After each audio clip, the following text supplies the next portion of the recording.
حسینہ، کیا آپ یہاں آ سکتی ہیں؟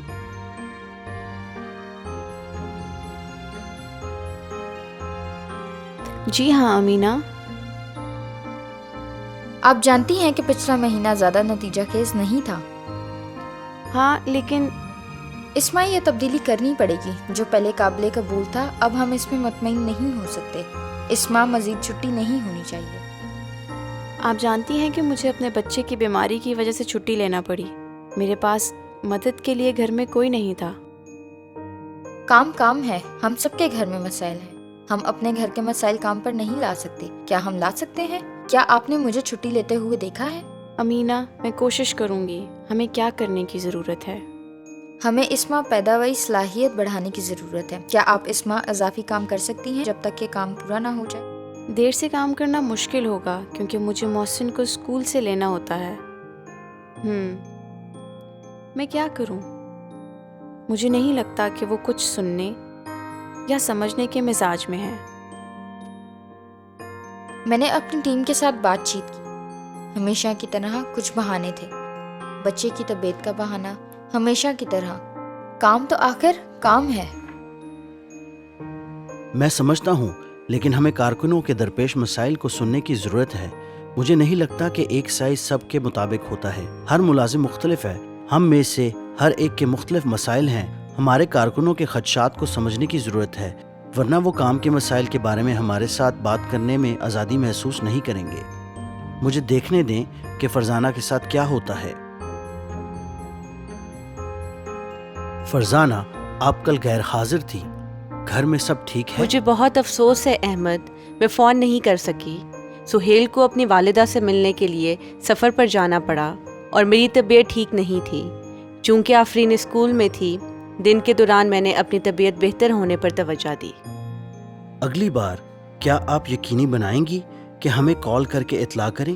جب کوئی غیر حاضر ہوتا ہے تو ہمیں پیداوار کی سنگین پریشانیاں ہوتی ہیں اور ہمیں اس کے مطابق منصوبہ بندی کرنے کی ضرورت ہوتی ہے۔ احمد، میں آپ سے مکمل طور پر اتفاق کرتی ہوں۔ میں واضح طور پر نہیں سوچ سکی، لیکن اگلی بار اسے ذہن میں رکھوں گی۔ سمجھنے کے لیے آپ کا شکریہ۔ لیکن مجھے بتائیں، آپ پیداواری اہداف کے بارے میں کچھ بات کرنا چاہتے تھے؟ ہمیں اس ماہ زیادہ پیداوار کرنے کی ضرورت ہے۔ میں جانتا ہوں کہ یہ ہم سب کے لیے مشکل ہے۔ میں سمجھ سکتی ہوں۔ آپ کے خیال میں ہم مختلف طریقے سے کیا کر سکتے ہیں؟ ہم پہلے ہی بہت محنت کر رہے ہیں۔ میں متفق ہوں، میں بھی ایسا ہی سوچ رہا تھا۔ ہمیں کچھ مختلف کرنے کی ضرورت ہے۔ ہمیں مل کر اس کو حل کرنے کی ضرورت ہے۔ کیا ہم اپنے محکمے میں مزید عملے کا اضافہ کر سکتے ہیں؟ ہم نے بھی چند نئے لوگوں کو رکھا ہے، لیکن جب ہمارے پاس کارکنوں میں اتنی غیر حاضری ہے تو ہمارے پاس اپنے اہداف کو پورا کرنے کے لیے یہ کافی نہیں ہے۔ ہمیں واقعی کارکنوں کی ضرورت ہے کہ وہ بلا ناغہ کام پر آئیں۔ آپ نے صحیح کہا۔ کیا آپ اس ماہ اپنی پیداوار میں اضافہ کر سکتی ہیں؟ میں سمجھتا ہوں کہ آپ کی خاندانی ذمہ داریاں ہیں، لہٰذا یہ صرف عارضی ہوگا۔ کیا آپ مہینے کے آخر تک ہفتے میں کچھ دن زیادہ گھنٹے کام کر سکتی ہیں تاکہ ہم اپنے ہدف تک پہنچ سکیں؟ لیکن میں آفرین کی دیکھ بھال کیسے کروں؟ سہیل دیر سے کام سے واپس آتے ہیں۔ کیا آپ کا کوئی پڑوسی ہے جہاں آفرین رہ سکتی ہے، یا کسی دوست کی والدہ؟ گھر جاتے ہوئے آپ آفرین کو اس کے دوست کے گھر سے لے سکتی ہیں۔ یہ ممکن ہے۔ ربایا کی بھی اسی عمر کی بیٹی ہے۔ شاید ہم ان دنوں میں باری باری کام کر سکتے ہیں، جن دنوں میں ہم دیر تک کام نہیں کر رہے ہیں۔ میرے خیال میں یہ ممکن ہوگا۔ یہ اچھا ہے۔ یہ ایک حیرت انگیز بحث رہی ہے۔ خلاصہ یہ ہے کہ ہم زیادہ پیداواری کے لیے اپنے کارکنوں سے زیادہ اپنے وقت کو مؤثر طریقے سے استعمال کرنے کے لیے کہیں گے، اور میں ہر ایک سے کہوں گا کہ وہ ہر ہفتے کچھ دن اضافی وقت دیں۔ کیا یہ ٹھیک ہے؟ بالکل، میرے خیال میں یہ کام کرے گا اور مجھے اس میں حصہ ڈالنے میں خوشی ہوگی۔ حسینہ کے ساتھ امینہ کی بات چیت میں بہت کچھ سیکھنے کو تھا۔ وہ حسینہ کے خدشات کے لیے کم ہمدردی کا اظہار کرتی ہے کہ لہجے میں بے ادبی کے باعث حسینہ کو دفاعی بناتی ہے۔ در حقیقت حسینہ اپنے حقیقی احساسات کو بانٹنے میں ہچکچاہٹ محسوس کرتی ہے۔